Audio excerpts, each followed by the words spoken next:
ഏവർക്കും പ്രണാമം. നമുക്ക് ശ്രീ വാൽമീകി രാമായണത്തിലേക്ക് തന്നെ മടങ്ങാം. കബന്ധൻ പറഞ്ഞുകൊടുത്ത വഴിയിൽ കൂടി പടിഞ്ഞാറോട്ട് ദശരഥനന്ദനന്മാർ യാത്രയായി. തേൻതുളുമുന്ന പുഷ്പങ്ങളും കായ്കളും നിറഞ്ഞ മാമരങ്ങളെ നോക്കി നോക്കി ശ്രീരാമലക്ഷ്മണന്മാർ സുഗ്രീവനെ കാണുവാൻ ജിജ്ഞാസയോടെ നടന്നു.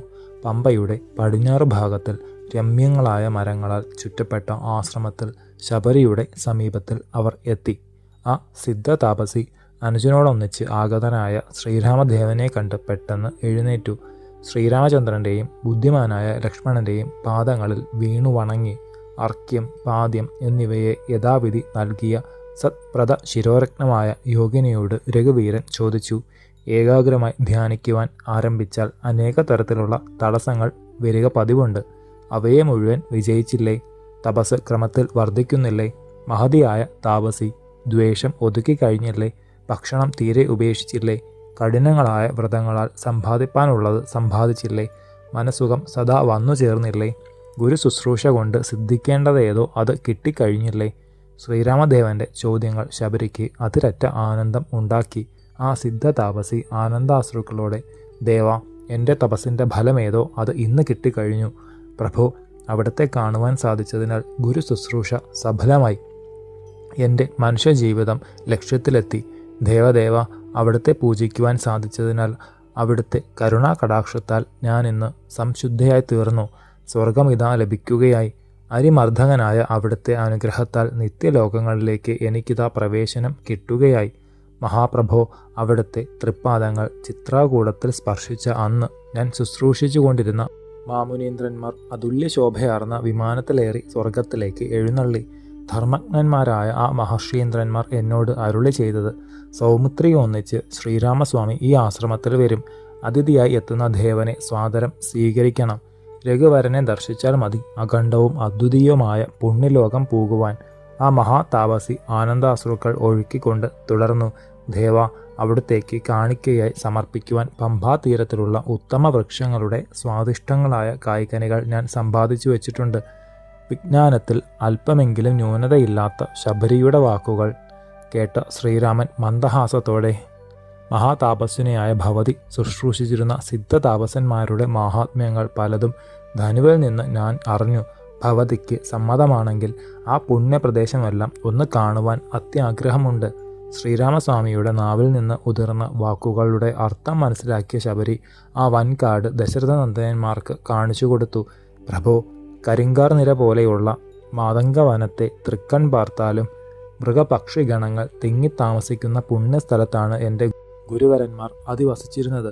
മന്ത്രപൂർവം ആവാഹിച്ച് മന്ത്രപൂർവകമായി തന്നെ യഥാവിധി പൂജിച്ച് പരിശുദ്ധവും പുണ്യവുമായ തീർത്ഥമാണിത്. എൻ്റെ ശുശ്രൂഷകൾ സദയം ഏറ്റ ആ മഹാത്മാക്കൾ വൃദ്ധത്വം കൊണ്ട് വിറയ്ക്കുന്ന കൈകളോടെ ഹോമം ചെയ്തിരുന്ന അഗ്നിവേദി തൃക്കൺ പാർക്കു. എൻ്റെ ആചാര്യശ്രേഷ്ഠന്മാരുടെ തപശക്തി കൊണ്ട് ഇപ്പോഴും ഇവയെല്ലാം വെട്ടിത്തിളങ്ങി ദിക്കുകളെല്ലാം പ്രകാശിക്കുന്നു.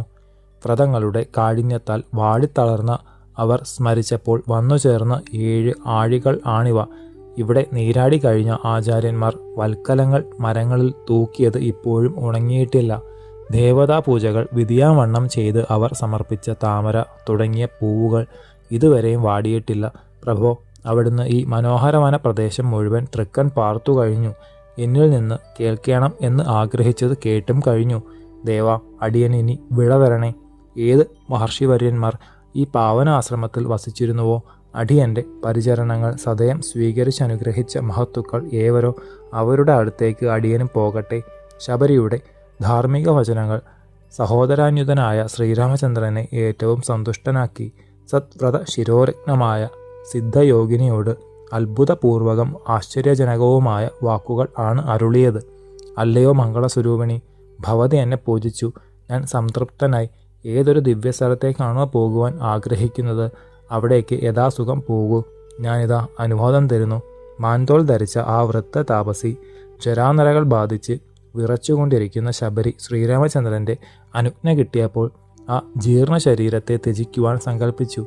യോഗാഭ്യാസത്തിൽ ഇരുന്നു. ദേഹം ക്രമത്തിൽ തീക്കനൽ പോലെയായി. പെട്ടെന്ന് അപ്രമേയമായൊരു തേജോധാമം വിണ്ണിലേക്ക് ഉയർന്നു.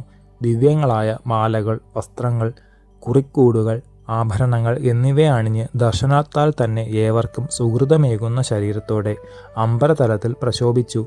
മിന്നൽ പിണർ പോലെ ആ വനതലമാകെ ശബരി ദിവ്യ ശരീരം തിളക്കി.